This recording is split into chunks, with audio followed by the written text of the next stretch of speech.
Hello मित्रों, उम्मीद है आप लोग ठीक ठाक होंगे। मैं योगेश कुमार त्रिपाठी एक बार पुनः आपके अपने यूट्यूब चैनल आदर्श पॉइंट पर आपका हार्दिक स्वागत करते हुए खुशी का अनुभव कर रहा हूँ। मुझे उम्मीद है कि आप इस चैनल को सब्सक्राइब कर लिए होंगे। जो सब्सक्राइब न किए हो तो इसको सब्सक्राइब कर लीजिए, लाइक आइकन बटन दबा दीजिए, अधिक से अधिक शेयर करिए। जैसा कि आपको मालूम है कि हम लोग आजकल श्रीमद् भागवत गीता पर चर्चा कर रहे हैं और हम लोगों का जो प्रकरण है उसमें हम लोग अर्जुन के विषादग्रस्त मोहग्रस्त हो जाने के बाद युद्ध से जो पलायन करने की उसकी इच्छा हो रही है और वासुदेव कृष्ण उसको समझा रहे हैं, उसी के बारे में हम अध्ययन कर रहे हैं। जैसा कि हमने पिछले अनेक श्लोकों में यह देखा है कि वासुदेव कृष्ण की पूरी कोशिश है कि अर्जुन को उसकी द्विधा से दूर किया जाए, जो उसको मोहग्रसित हो गया है उस मोह से उसको बाहर निकाला जाए। और इसके लिए बहुत तर्क भी दे रहे हैं, परंतु अर्जुन उनके प्रत्येक तर्क का उत्तर भी देता चला जा रहा है। अर्जुन पुनः कह रहा है कि न च एतद्विद्मः तत्र न गरीयः यद्वा जयं यद्वा नो जयेयुः यान्नो एव हत्वा न जिजीवसां ते अवस्थिता प्रमुखे धार्तराष्ट्रा।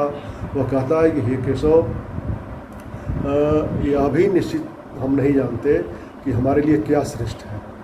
लड़ना श्रेष्ठ है, युद्ध से हटना श्रेष्ठ है, यह मुझे बेहतर मालूम नहीं है। उनको जीतना या उनके द्वारा जीता जाना क्या श्रेष्ठ होगा। यदि हम धृतराष्ट्र के पुत्रों का वध कर देते हैं तो भी हमें जीवित रहने की आवश्यकता नहीं है।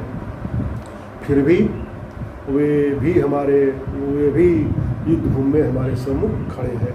वस्तुतः अर्जुन अभी यह समझ नहीं पा रहा है कि वह क्या करे, युद्ध करे और अनावश्यक रक्तपात का कारण बने या फिर युद्ध से विमुख होकर के भिक्षाटन करके भिक्षा मांग करके अपना जीवन यापन व्यतीत करें। परंतु कृष्ण उससे ऐसा कुछ भी कहने वाले नहीं हैं। वे उसे यह भी नहीं कह सकते कि तुम्हारी सोच वरेड़ है, तुम्हारी सोच अच्छी है, तुम्हारी सोच जो है वह बेहतर है, तुम वही करो, ये भी नहीं कह सकते। वे चाहते तो यह कह सकते थे कि मानवता की रक्षा के लिए, रक्तपात से बचने के लिए पांचों पांडव उनके परिवार कष्ट सह लें, किसी को क्या आपत्ति हो सकती थी। परंतु कृष्ण की सोच अलग थी। वे 5 श्रेष्ठ मानव तथा बंधु बांधव को दानवों को सुख देने के लिए कष्ट क्यों सहे, उनकी यह सोच थी। अधर्म को फलने फूलने का अवसर देने के लिए धर्म उसे अपना गला क्यों रेतने दे। अधर्म फले फूले, इसके लिए धर्म का गला क्यों रेता जाए।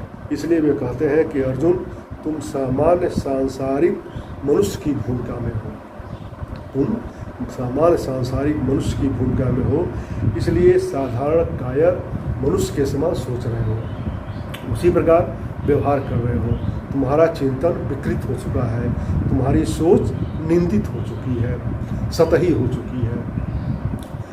परंतु देखो, मैं धर्म की भूमिका, स्वयं को कहते हैं कि हे अर्जुन देखो, मैं धर्म की भूमिका में हूँ।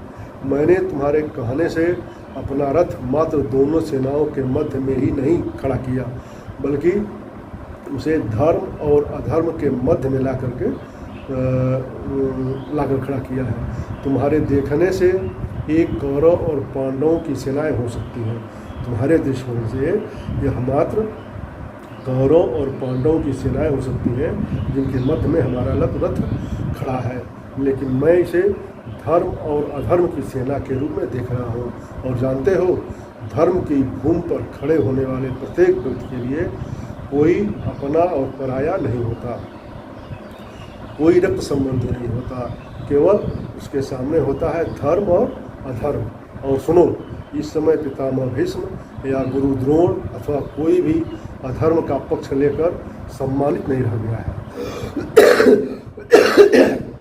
जो तुम बार बार कह रहे हो कि गुरु द्रोण या पितामह भीष्म सम्मानित है, मैं कैसे उनके ऊपर बाणों से वार करूँगा, तो सुनो, इस समय अधर्म का पक्ष लेकर के कोई भी सम्मानित नहीं रह गया है, चाहे वे गुरु द्रोण हो अथवा पितामह भीष्म हो या तुम्हारे और कोई भी संबंधी हो। वे लोग अधर्म के सेनापति हैं, वे लोग अधर्म की रक्षा में खड़े हैं। ऐसा करके वे धर्म का वध कर रहे हैं। इसलिए किसी भी धरातल पर उनसे अपना कोई संबंध स्वीकार करना उचित नहीं है।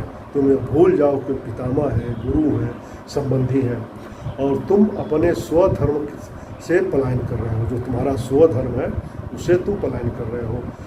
युद्ध क्षेत्र से पलायन करके अपने भाइयों और सेना की अपेक्षाओं को ध्वस्त कर उन्हें भ्रम में रखकर युद्ध से पीठ दिखा रहे हो।